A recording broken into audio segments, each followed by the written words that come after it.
Tila astig ang mga backer ng nanumbalik na color game ha. Naka-uniforme raw at di patrol car pa.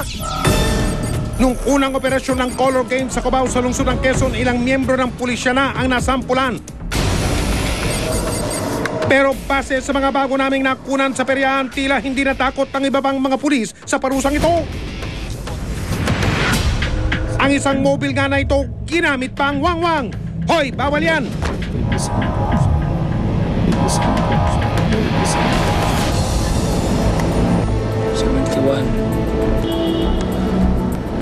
Meron din nagkasabay pa sa pagkolekta, pagronda. Naku naman!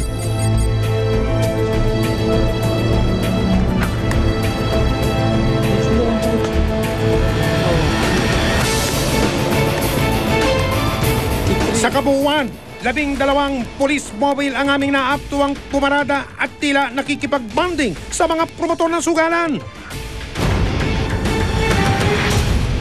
Kinabukasan, sinubukan naming hanapin ang ilan sa mga sasakyang aming nakunan. At tulad ng inaasahan, sa mga estasyong nakakasakop nga sa lugar na katalaga ang mga naturang police mobile.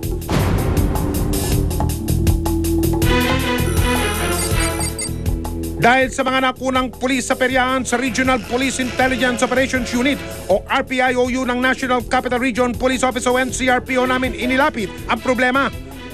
Isang operasyon ng mabilis na plinano para mapahinto ang color game sa peryahan. Ito yung target natin, dito siguro parada natin sa sakyan natin dito. Malinaw na. Again, observe the police operational procedure. Ilang sandali pa ay tumulak ng papuntang target area ang mga operatiba kasama ang investigador. Pero pagdating pa lang namin sa Aurora Boulevard sa Cubao, sarado na ang peryahan. Sus Mariosep! Napansin ko doon sa operation natin na yun may mga nakaposte silang tao bawat kanto Kaya na-monitor tayo outrightly, naitawag tayo. Kaya nag-negative ang ating operation. Kinabukasan, hindi kami nawala ng pag-asa. Kaya lumapit na kami sa tanggapan ng alkalde ng lungsod ng Quezon. Isang clearing operation ang agad na ikinasa. Pero sa hindi inaasahang pangyayari, habang naghahanda pa lang ang grupo namin, tila natimbrihan na ang mga promotor ng sugalan. Naloko na! Gamit ang spy cam na aktuwa namin ng mga tauhan ng perya na kinakarga ang mga gamit at ebidensya sa isang jeep. Isa-isa nilang inilalabas sa mga lamesa at iba pang paraphernalia na ginagamit sa color games. Pero ang nakapagtataka ay ang naispata naming 2 naka-uniforming pampulis na tila binapantayan ang mga nagpupuslit na pasaway. Ayun pa-soft drinks pa. May hinihintay ba kayo dyan o sadyang nauuhaw lang kayo? Ang mga naka-uniforming pulis pumasok pa sa loob ng peryahan. Patay tayo dyan. Kaya nagmadali na mga tauhan ng lungsod ng Quezon at ang investigador. Sa aming pagmamadali, ilang traffic pa ang aming nadaanan.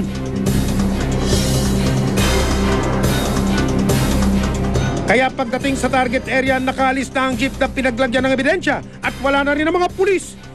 Siguro may nakapagsabi na meron sigurong pupunta at tatanggalin ng kanilang struktura. So wala na tayong nabutan kung hindi mga pader na lang at saka bubong. Kailangan natin alisin yung mga bubong para hindi nila babalikan ulit. Isa-isang binaklas sa mga kahoy at yero hanggang sa ang buong istruktura ay bumigay na at humalik na sa lupa.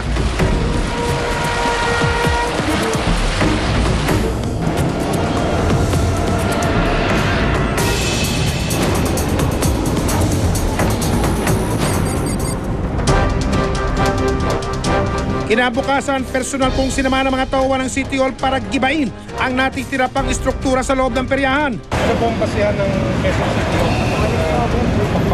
Bali po dahil wala po silang permit kasi po yung mga ganito po ng mga pera. Kumukuha rin po ito ng pahimulat para makapagtayo sa isang lugar. Mga ganyan, paano nakapag-operate ito?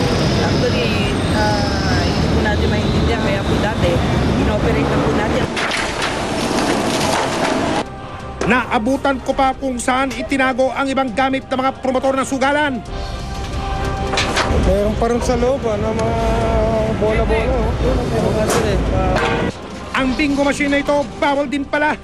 Kaya naman hindi na rin ito pinaligtas ng mga operatiba. Namukaan ko rin ang isa sa mga nahuli namin sa aming unang operasyon sa lugar na ito. Driver lang ako dyan. Isa pang balitang nakarating sa akin, may ilang promotor mano ng sugalan na ginagamit ang pangalan ng inyong lingkod at ng investigador. Ang sabi po ng amo ko, okay na daw po kami kay Mike Enriquez sa investigador at sa mga polis. Totoo bang sinasabi nyo na hindi na kayo pwedeng pasara ulit kasi nakatimbre na kayo sa amin? Ay, hindi ako nagsabi nun. Sino nagsabi nun? Ewan ko sino nagsabi sa inyo na Ganon? Wala akong sinabi Ha? ganun. Wala sa inyo nagsasabi na Wala ho. hindi na kayo magagalaw kasi timbre na yan kay Mike Enriquez. Tsaka Ay, sa- wala ho. ganon? Wala ho. Talaga lang ha? Matapos ang ilang oras, ang naghahari-hariang peryaan bumalik sa lupang kanyang pinanggalingan. Kahit po nila paulit-ulit po itong itayo, yung pong ating effort against illegal gambling ay tuloy-tuloy po. Itayo po nila paulit-ulit din po nating isasarado.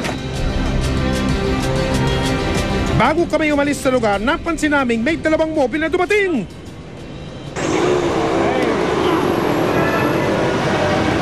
Saan kayo? Station 7, sir. Section 7? Alam niyo bang may pasugalan dito? Yung kay ano po sir, kay sa DPO, sa CPO.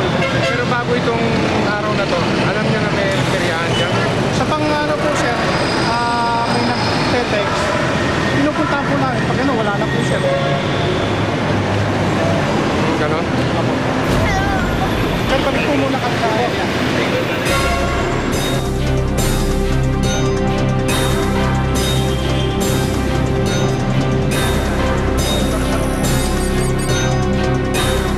Sunod naming tinungo ang Quezon City Police District Headquarters. Inilapit namin sa kanila ang problema tungkol sa mga police mobile na aming nakunan sa peryahan.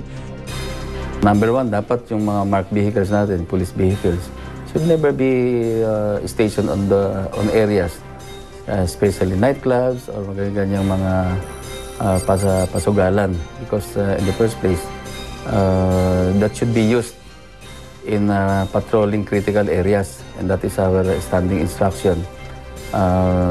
All our marked vehicles should be in their respective standby points and patrol points, doing their jobs 24/7.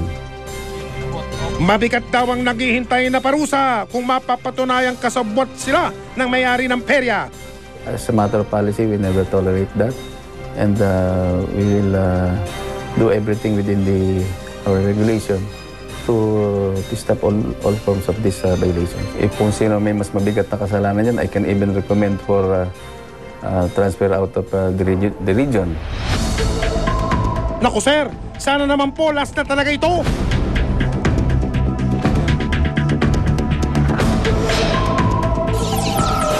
Susunod, oh no, LPG kargaan sa likod ng isang bahay. Mukha talaga siyang legal kasi meron mga, like yung tangke, tapos may mga tubo-tubo, meron pang timbangan.